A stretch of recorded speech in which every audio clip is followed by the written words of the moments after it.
తాకట్లో ఉన్న మీ బంగారాన్ని విడిపించి ఆ రోజు ఆన్లైన్ రేటుకి కొంటాం. Sharma gold company.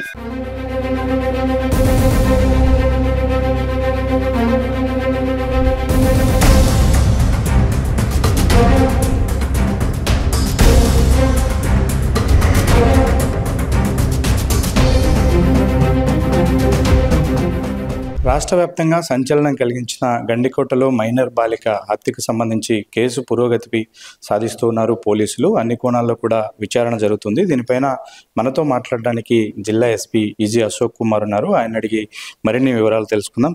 సార్, ఎప్పుడు లేనంత మీడియా అటెన్షన్ వచ్చింది. రాష్ట్ర వ్యాప్తంగా కూడా ఒక డిస్కషన్ జరిగింది. ఎందుకంటే మైనర్ బాలిక టూరిస్ట్ ప్లేస్ ఒకటి కావడం.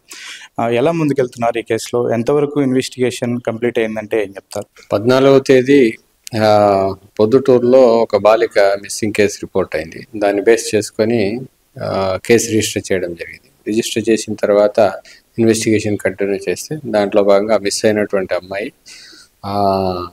కిడ్నాప్కి గురి కాలేదు, ఇంకోటి గురి కాలేదు.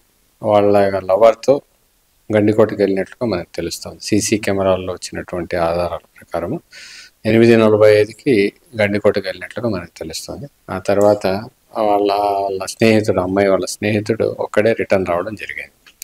ఆ అమ్మాయిని అక్కడ డ్రాప్ చేసి వచ్చినట్లుగా సీసీ కెమెరాలో కూడా ఫుటేజెస్ మనకు వచ్చాయి. అదే రోజు అతను రిటర్న్ వచ్చిన తర్వాత ఆ అమ్మాయి వాళ్ళ కజిన్ బ్రదర్ గండికోట ఏరియాలోకి ఎంటర్ అవుతున్నట్లు సీసీ కెమెరాల్లో మనకు తెలుస్తుంది. మళ్ళీ అతను ఒక 25 నిమిషాలు ఆ ఏరియాలో ఉండి మళ్ళీ బయటికి రావడం జరిగింది. ఆ తర్వాత సాయంత్రానికి అమ్మాయి కనపడలేదనే దాని మీద కేసు రిజిస్టర్ చేయడం జరిగింది. మార్నింగ్ ఎతికేటప్పుడు ఆ ఏరియాలో ఎతికినప్పుడు రంగనాయకుల టెంపుల్ వెనకాల అమ్మాయి యొక్క డెడ్ బాడీ మనకు గమనించింది.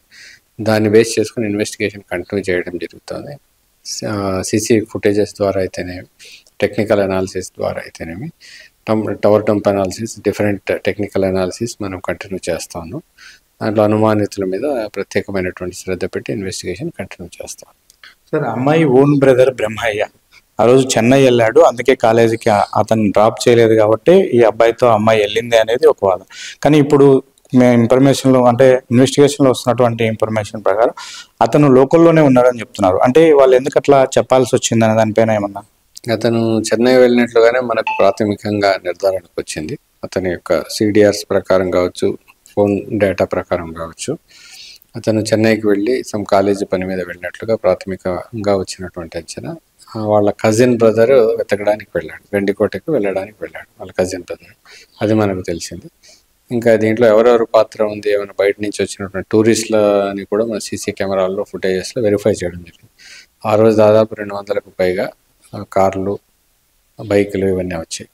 వాళ్ళందరినీ కూడా వెరిఫై చేస్తాం. ఫ్యామిలీస్, లేడీస్, తర్వాత పిల్లలు, వీళ్ళందరినీ ఎలిమినేట్ చేసుకుని యూత్ ఎవరెవరు వచ్చారు, ఆ అమ్మాయి వాళ్ళ బంధువులు ఎవరెవరు వచ్చారు, ఆ అబ్బాయి వాళ్ళ బంధువులు ఎవరెవరు వచ్చారు, అన్ని కోణాల్లో మనం వెరిఫై చేస్తాము. ఎక్కడెక్కడైతే రిసార్ట్స్ ఉన్నాయో, హోటల్స్ ఉన్నాయో అక్కడ సీసీ కెమెరాలని ఫుటేజెస్ని వెరిఫై చేస్తున్నాం. మిస్ అయినటువంటి అమ్మాయి వాళ్ళ స్నేహితుడు కూడా ఒక 2 hours ఆ ఏరియాలో స్పెండ్ చేశారు. అక్కడ కూడా విచారించడం జరిగింది. మనం అన్ని కోణాల్లోనూ స్టడీ చేస్తా ఉన్నాం. అదేవిధంగా అమ్మాయి చనిపోయిన తర్వాత ఆ అమ్మాయి బాడీ మీద ఉన్నటువంటి గాయాల్ని క్షుణ్ణంగా పరిశీలించడం జరిగింది. పోస్ట్ మార్టం నివేదికను కూడా డాక్టర్లతో ప్రాథమికంగా తీసుకొని అంచనా వేయడం జరిగింది. దాంట్లో డాక్టర్లు ఇచ్చినటువంటి ప్రాథమిక అంచనా ప్రకారం ఆమె మీద లైంగిక దాడి జరిగిన ఆనవాళ్ళు లేవనేసి చెప్పారు. ఎక్కడ కూడా గోటితో పరికినటువంటివి కానీ, ఇంకా కొరికినటువంటివి కానీ, ఇంకా ఇతరత్ర సైన్స్ ఏవి కూడా లైంగిక దాడికి సంబంధించినటువంటి, అసాల్ట్కి సంబంధించిన సైన్స్ లేవు. కడుపులో ఉన్నటువంటి లివర్కి పెద్ద గాయం అవ్వడం వల్ల, రప్చర్ అవ్వడం వల్ల, లాసిరేటెడ్ ఇంజురీస్ అవ్వడం వల్ల ఈ డెత్ రీజన్ అనేది తెలిసింది. ఆమె మృతికి కారణం ఆ లివర్ పంక్చర్ అవ్వడం వల్ల జరిగింది అనేసి ప్రాథమికంగా డాక్టర్ల యొక్క నిర్ధారణ. లైంగిక దాడి కంటే ముఖ్యంగా ఈ యొక్క రీజన్ వల్లనే ఆమె చనిపోయిందని చెప్తా ఉన్నాం. ఆమె మోకాళ్ళకి కొన్ని దెబ్బలు ఉన్నాయి. ఏమైనా పరిగెట్టేటప్పుడు కింద పడ్డామా, ఇంకోట అది ఎవరు కొట్టారు, ఎందువల్ల కొట్టారు, ఎలా దెబ్బలు తగిలాయి అనే కోణాల్లో ఎగ్జామినేషన్ చేస్తాం. అంటే సార్, బాడీ చూసిన తర్వాత మీరు కూడా కొంత ఐడెంటిఫికేషన్కి వస్తుంది. ఆయుధాలు ఏమైనా వాడినట్టు నిర్ధారణకు వచ్చారు? అది కూడా మేము ఎంక్వైరీ చేయడం జరిగింది డాక్టర్స్తో. బ్లంట్ ఇంజరీస్తో ఏమైనా అటాక్ చేశారా అన్నప్పుడు ఎక్కడ కూడా బాడీ మీద వాతలు కానీ, కర్రలతో కొట్టినట్లు, రాడ్స్తో కొట్టినట్లు ఎక్కడా లేదు. శరీరం మీద ఏమాత్రం ఎక్కడ కూడా దెబ్బలు కొట్టినట్లు గుర్తులేవు, కానీ లోపల మాత్రం లివర్ డ్యామేజ్. మోస్ట్లీ కాలుతో గట్టిగా తనడం వల్ల కానీ పిడికిలతో గట్టిగా గుద్దినప్పుడు కానీ ఇలాంటి ఇంజరీస్ అవుతాయి అనేసి డాక్టర్స్ మాకు చెప్పినటువంటి ప్రాథమిక నివేదికలో తెలిసింది. కాబట్టి ఆ కోణాల్లో మనం వెరిఫై చేస్తాం. సార్ 14వ తేదీ అమ్మాయి గండికోటకి వెళ్ళింది. ఆ రోజే 12-1 గంట మధ్యలో ఇన్సిడెంట్ జరిగి ఉండొచ్చు అంటారు. సార్ 14వ తేదీ నైట్ వాళ్ళ cousin brother Kondaiah telephone network కూడా గండికోటలోనే ఉంది అంటూ కూడా ఒక సమాచారం వస్తుంది. ఏంటి సార్ దీనికి సంబంధించి? 14వ తేదీ మిస్ అయిన తర్వాత సాయంత్రం తర్వాత అమ్మాయికి సంబంధించిన బంధువులందరూ కూడా అమ్మాయి ఎతకడానికి వెళ్ళారు. దాంట్లో భాగంగా వచ్చి ఉండొచ్చు. ఇంకా ఇతరత్ర ముందు ఎప్పుడున్నాయి, ఎక్కడున్నాయి, ఎవరెవరితో మాట్లాడారు, ఏంటి వాళ్ళని కూడా పిలిచి ఎగ్జామిన్ చేయడం జరుగుతుంది. స్టేట్మెంట్స్ రికార్డ్ చేసుకోవడం జరుగుతుంది. ఇంకా ఇన్వెస్టిగేషన్ పలు కోణాల్లో కంటిన్యూ అవుతుంది. కాబట్టి ఇంకా ఎవరైతే నేరం చేశారో వాళ్ళని పట్టుకోవడానికి కోసం మేము ప్రయత్నం చేస్తాం. సార్ ఇంకో క్వశ్చన్, వీళ్ళిద్దరూ కూడా గత కొద్ది రోజుల నుంచి కూడా ప్రేమ వ్యవహారం నడుస్తుంది వాళ్ళిద్దరి మధ్యలో. గండికోటకి వెళ్ళే విషయాన్ని ముందే వీళ్ళు డిస్కస్ చేసుకున్నారు మెసేజెస్ ద్వారా. అవి మూడో వ్యక్తికి తెలుసుంటాయి అన్నది ఒక విశ్లేషణ. ఏమంటారు సార్ దీన్ని? వీళ్ళు 2 సంవత్సరాల నుంచి 3 సంవత్సరాల ముందు నుంచే ప్రేమించుకున్నటువంటి విషయం ఇరు కుటుంబాల్లో తెలుసు. ఇరు కుటుంబాల్లోనూ కూడా ఈ విషయం గురించి తగాదాలు ఉన్నాయి. వీళ్ళిద్దరూ కూడా ఒకటే క్యాస్ట్, ఉపకులాలకు సంబంధించినటువంటి వాళ్ళు. దాంట్లో భాగంగా అమ్మాయి తరపు వాళ్ళకి అబ్బాయితో ప్రేమించుకోవడం అనేటటువంటిది ఇష్టం లేదు. పలు సందర్భాల్లో గొడవలు పడినటువంటి సందర్భాలు ఉన్నాయి.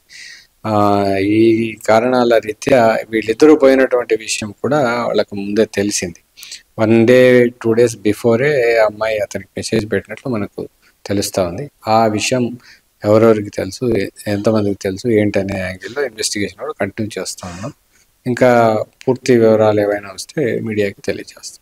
అంటే సార్ ఈ ఇన్వెస్టిగేషన్ ఆలస్యం అయ్యే కొద్దీ పోలీసుల సైడ్ నుంచి కూడా కొన్ని క్వశ్చన్స్ రైజ్ అవుతున్నాయి. అంటే ప్రజా సంఘాలు కానీ ఇవన్నీ 2 అవర్స్ అబ్బాయి రూమ్ లో స్పెండ్ చేశారు ఇద్దరు కలిసి అని అంటున్నారు. లైంగిక దాడి జరగలేదు అని ఇప్పటికే ఉన్నతాధికారులు డిసైడ్ చేశారు. ఏంటి సార్ ఈ యాంగిల్లో అంటే ఈ అనుమానాలు మీరు ఎట్లా నివృత్తి చేస్తారు?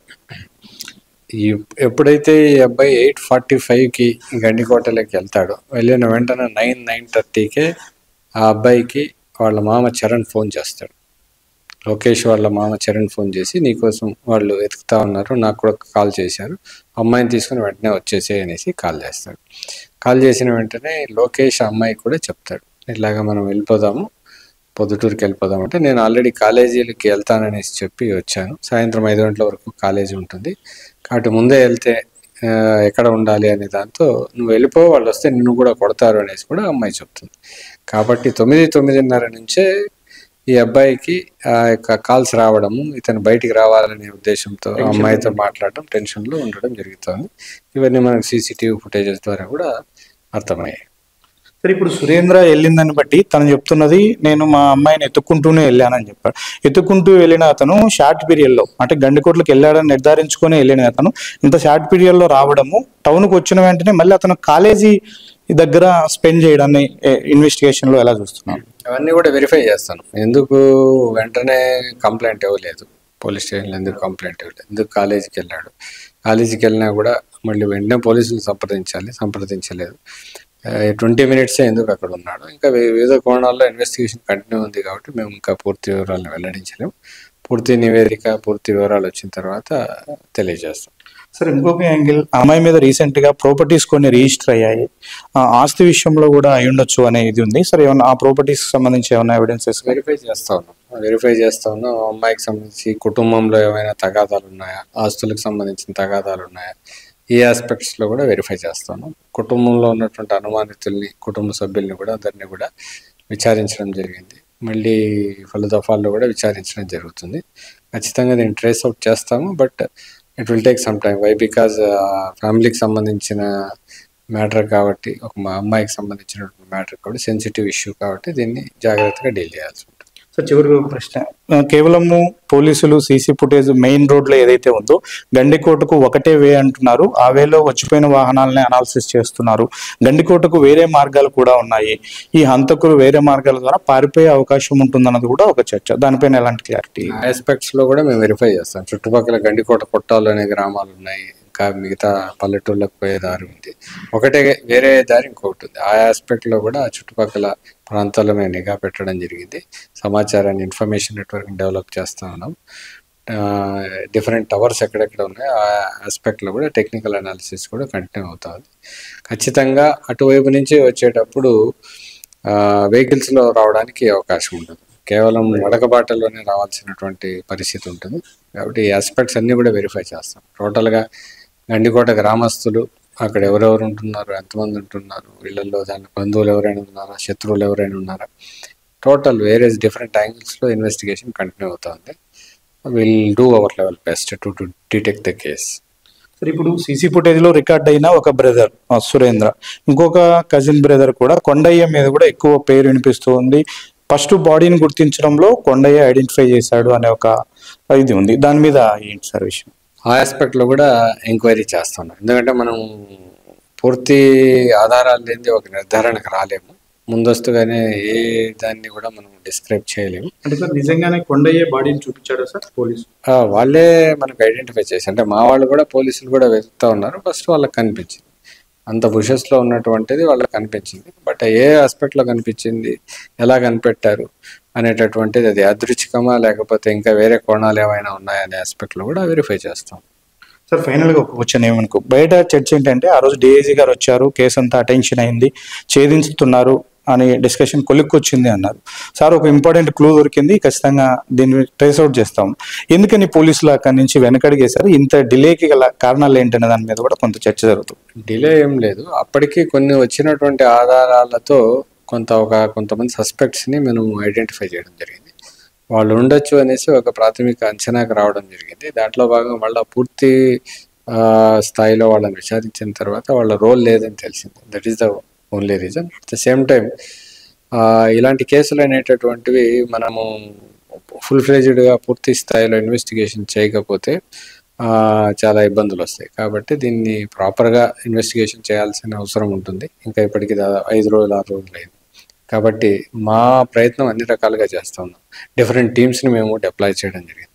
ఫోరెన్సిక్ టీమ్స్ కావచ్చు, డాగ్ స్క్వాడ్స్ కావచ్చు, బీడీ టీమ్స్ కావచ్చు, తర్వాత టెక్నికల్ అనాలిసిస్ టీమ్ కావచ్చు, ఇన్వెస్టిగేషన్ టీమ్, ఇంటరాగేషన్ టీమ్, ఇలాగ డిఫరెంట్ టీమ్స్ని మేము డివైడ్ చేయడం జరిగింది. అన్ని కోణాల్లో ఎంక్వైరీస్ చేస్తూ ఉన్నాము, అనాలిసిస్ చేస్తూ ఉన్నాము. తప్పకుండా దీంట్లో పురోగతి అనేది సాధిస్తాం. మీద అన్ని కోణాల్లో మైనర్ బాలిక హత్య కేసుకు సంబంధించి విచారణ జరుగుతుంది. ఖచ్చితంగా ఈ కేసులో ఎవరైతే నిజమైన హంతకులు ఉన్నారో వారిని త్వరలోనే పట్టుకుంటామని, బయట జరుగుతున్నటువంటి ప్రచారాలతో కాకుండా నిజమైన వాస్తవంగా ఏం జరిగిందనే దానిపైన పక్కా ఎవిడెన్స్తోనే ఈ కేసును ఛేదించే ప్రయత్నం చేస్తామని మనతో పాటు జిల్లా ఎస్పీ అశోక్ కుమార్ చెప్తున్నాడు. వీడియో జర్నలిస్ట్ సాగర్తో సుదర్శన్ రెడ్డి, సుమన్ టీవీ, కడప.